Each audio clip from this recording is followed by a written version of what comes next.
ओम शांति। आज 6 जून 2020 की प्रातः मुरली। ओम शांति। बाप दादा मधुबन। पहले सुनते हैं मुरली के कुछ मुख्य पॉइंट्स। बाबा ने कहा, सब बच्चे बहुत समय देह अभिमानी होकर रहते हैं। देही अभिमानी हो तो बाप का यथार्थ परिचय हो। धन को संपत्ति कहा जाता, धन को माया नहीं कहेंगे। ज्ञान तो अनेक प्रकार के हैं, परंतु ज्ञान का सागर भगवान को ही कहा जाता है। तुम जानते हो, अभी ऐसा समय आने वाला है जो साहूकारों को भी अनाज नहीं मिलेगा, पानी नहीं मिलेगा। इसको कहा जाता है दुख के पहाड़। खूने नाहक खेल है ना, इतने सब खत्म हो जाएंगे। बाप कहते हैं, वास्तव में किसको भी गुरु नहीं कह सकते। गुरु वो जो सदगति दे। यहाँ तो टुकड़े टुकड़े पर आपस में कितना लड़ते रहते हैं। तुमको तो मजा है, खग्गियां मारनी है। कल्प कल्प बाबा से हम वर्षा लेते हैं, तो कितनी खुशी होनी चाहिए। अब मुरली सुनते हैं विस्तार से। मीठे बच्चे, इस बेहद के खेल में तुम आत्मा रूपी एक्टर पाठधारी हो। तुम्हारा निवास स्थान है स्वीट साइलेंस होम, जहां अब जाना है। प्रश्न, जो ड्रामा के खेल को यथार्थ रीति जानते हैं, उनके मुख से कौन से शब्द नहीं निकल सकते? उत्तर, यह ऐसे नहीं होता था तो ऐसे होता, यह होना नहीं चाहिए। ऐसे शब्द ड्रामा के खेल को जानने वाले नहीं कहेंगे। तुम बच्चे जानते हो, यह ड्रामा का खेल जू मिसल फिरता रहता है। जो कुछ होता है सब ड्रामा में नूंद है, कोई फिक्र की बात नहीं है। ओम शांति। बाप जब अपना परिचय बच्चों को देते हैं तो बच्चों को अपना परिचय भी मिल जाता है।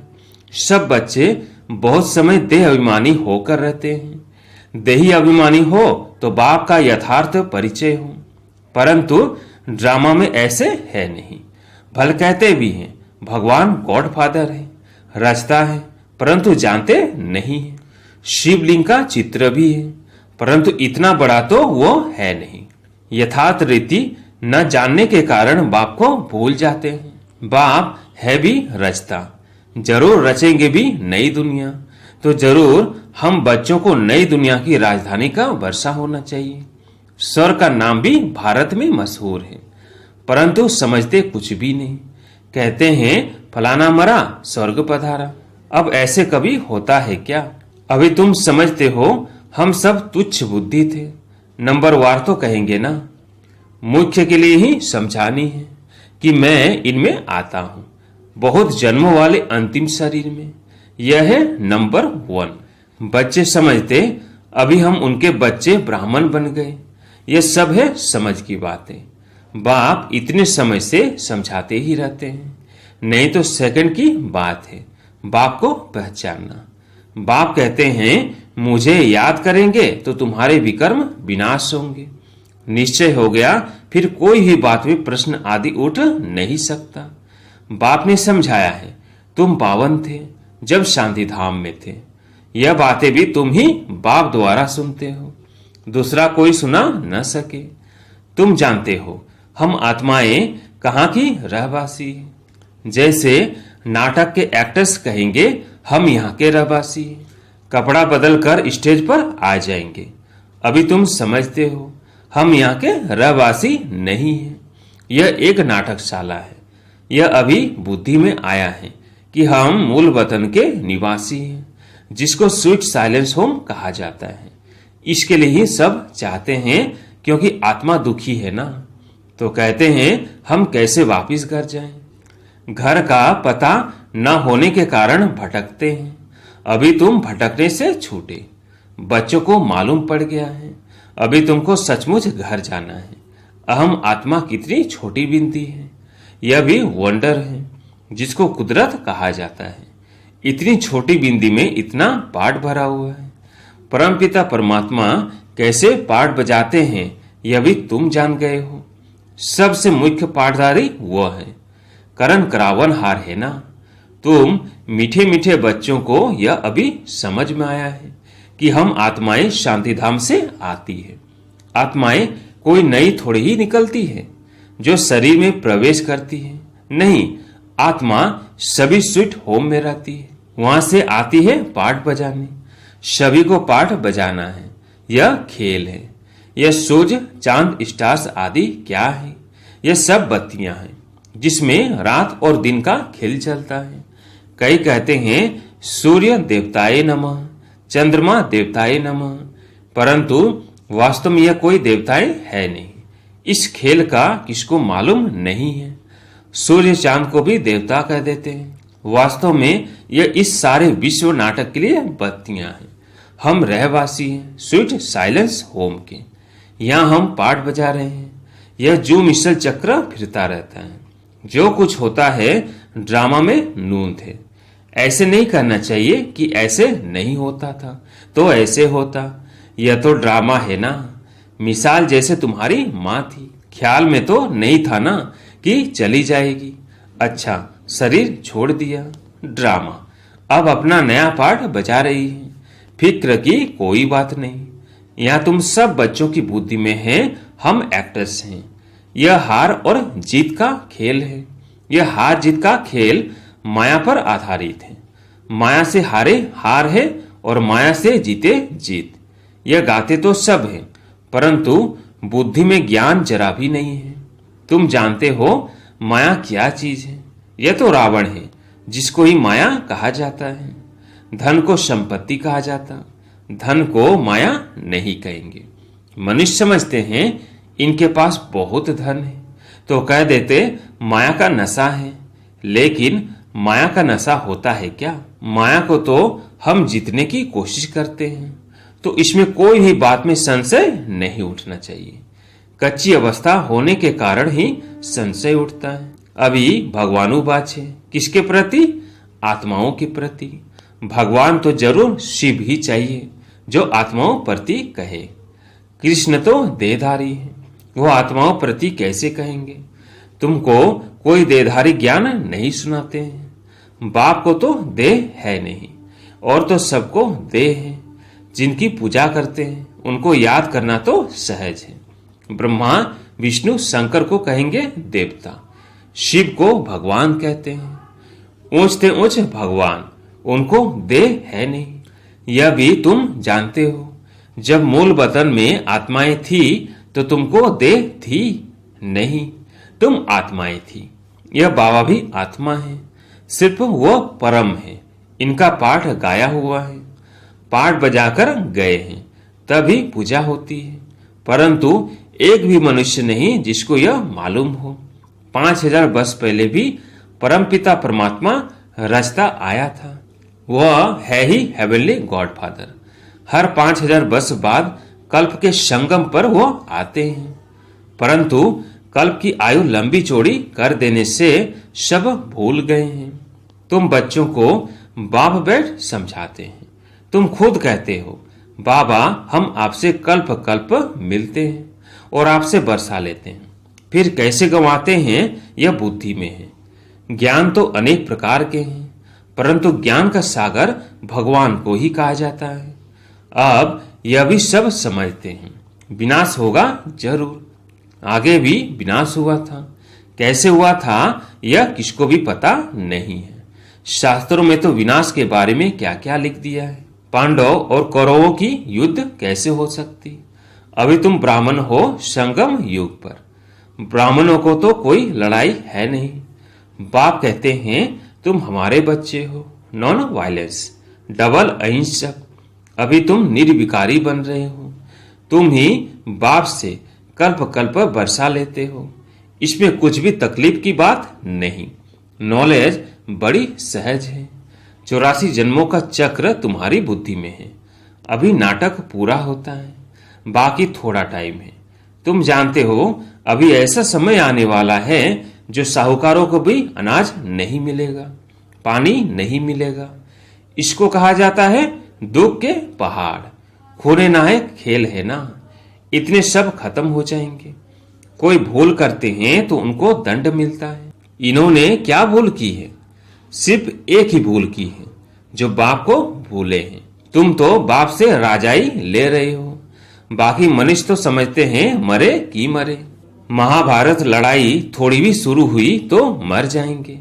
तुम तो जीते हो ना, तुम ट्रांसफर होकर अमरलोक में जाते हो। इस पढ़ाई की ताकत से। पढ़ाई को सोर्स ऑफ इनकम कहा जाता है। शास्त्रों की भी पढ़ाई है, उससे भी इनकम होती है, परंतु वह पढ़ाई है भक्ति की। अब बाप कहते हैं, मैं तुमको इन लक्ष्मी नारायण जैसा बनाता हूं। तुम अभी स्वच्छ बुद्धि बनते हो। तुम जानते हो हम ऊंच से ऊंच बनते हैं, फिर पुनः जन्म लेते लेते नीचे उतरते हैं। नए से पुराना होता है। सीढ़ी जरूर उतरनी पड़े ना। अभी सृष्टि की भी उतरती कला है। चढ़ती कला थी तो इन देवताओं का राज्य था, स्वर्ग था। अभी नरक है। अभी तुम फिर से पुरुषार्थ कर रहे हो स्वर्गवासी बनने के लिए। बाबा बाबा करते रहते हो, ओ गॉड फादर का पुकारते हैं, परंतु यह थोड़ी समझते कि वो आत्माओं का बाप ऊंच से ऊंच है। हम उनके बच्चे, फिर दुखी क्यों? अभी तुम समझते हो दुखी भी होना ही है। यह सुख और दुख का खेल है ना। जीत में सुख है, हार में दुख है। बाप ने राज्य दिया, रावण ने छीन लिया। अभी तुम बच्चों की बुद्धि में है। बाप से हमको स्वर का बसा मिलता रहता है। बाप आया हुआ है। अभी सिर्फ बाप को याद करना है तो पाप कट जाए। जन्म जन्मांतर का सिर पर बोझा है ना, यह भी तुम जानते हो। तुम कोई बहुत दुखी नहीं होते हो, कुछ सुख भी है। आटे में नमक, जिसको कागविष्टा समान सुख कहा जाता है। तुम जानते हो सर्व का सदगति दाता एक ही बाप है। जगत का गुरु भी एक ठहरा। वानप्रस्थ में गुरु किया जाता है। अभी तो छोटे को भी गुरु करा देते कि अगर मर जाए तो सदगति को पाएंगे। बाप कहते हैं वास्तव में किसको भी गुरु नहीं कर सकते। गुरु वह जो सदगति दे। सदगति दाता तो एक ही है, बाकी क्राइस्ट, बुद्ध आदि कोई भी गुरु नहीं। वे आते हैं तो सबको सदगति मिलती है क्या? क्राइस्ट आया, उनके पीछे सब आने लगे जो भी उस धर्म के थे। फिर उनको गुरु कैसे कहेंगे जबकि लेने लिए निमित्त बने हैं। पतित पावन एक ही बाप को कहते हैं। वह सबको वापिस ले जाने वाला है। स्थापना भी करते हैं। सिर्फ सबको ले जाएं तो प्रलय हो जाए, प्रलय तो होती नहीं। सर्वशास्त्रमयी शिरोमणि श्रीमद् भगवत गीता गाई हुई है। गायन है यदा यदा ही धर्मस्य। भारत में ही बाप आते हैं। स्वर की बादशाही देने वाला बाप है, उनको भी सर्वव्यापी कह देते हैं। अभी तुम बच्चों को खुशी है कि नई दुनिया में सारे विश्व पर एक हमारा ही राज्य होगा। उस राज्य को कोई छीन नहीं सकता। यहाँ तो टुकड़े टुकड़े पर आपस में कितना लड़ते रहते हैं। तुमको तो मजा है, खगियां मारनी है। कल्प कल्प बाबा से हम वर्षा लेते हैं तो कितनी खुशी होनी चाहिए। बाप कहते हैं मुझे याद करो, फिर भी भूल जाते हैं। कहते हैं बाबा योग टूट जाता है। बाबा ने कहा है योग अक्षर निकाल दो, वह तो शास्त्रों का अक्षर है। बाप कहते हैं मुझे याद करो, योग भक्ति का अक्षर है। बाप से बादशाही मिलती है स्वर्ग की। उनको तुम याद नहीं करेंगे तो विक्रम विनाश कैसे होंगे, राजाई कैसे मिलेगी। याद नहीं करेंगे तो पद भी कम हो पड़ेगा, सजा भी खाएंगे। यह भी अकल नहीं है। इतने बेसमझ बन पड़े हैं। मैं कल्प कल्प तुमको कहता हूं मामेकम याद करो। जीते जी इस दुनिया से मर जाओ। बाप की याद से तुम्हारे विक्रम विनाश होंगे और तुम विजय माला का दाना बन जाएंगे। कितना सहज है। ऊंच ते ऊंच शिव बाबा और ब्रह्मा दोनों हाईएस्ट हैं। वो पारलौकिक और यह अलौकिक। बिल्कुल साधारण टीचर है। वो टीचर फिर भी सजा देते हैं। यह तो पुचकार देते रहते हैं। कहते हैं मीठे बच्चे बाप को याद करो, शतो प्रधान बनना है। पतित पावन एक ही बाप है। गुरु भी नहीं ठहरा और कोई गुरु हो न सके। कहते हैं बुद्ध पार निर्वाण गया। यह सब गपोड़ा है, एक भी वापस जा न सके। सबका ड्रामा में पाठ है। कितनी विशाल बुद्धि और खुशी रहनी चाहिए। ऊपर से देकर सारा ज्ञान बुद्धि में है। ब्राह्मण ही ज्ञान उठाते हैं। न शूद्रों में न देवताओं में यह ज्ञान है। अब समझने वाले समझे, जो न समझे उनका मौत है। पद भी कम हो जाएगा। स्कूल में भी नहीं पढ़ते हैं तो पद कम हो जाता है। अलफ बाबा, बे बादशाही। हम फिर से अपनी राजधानी में जा रहे हैं।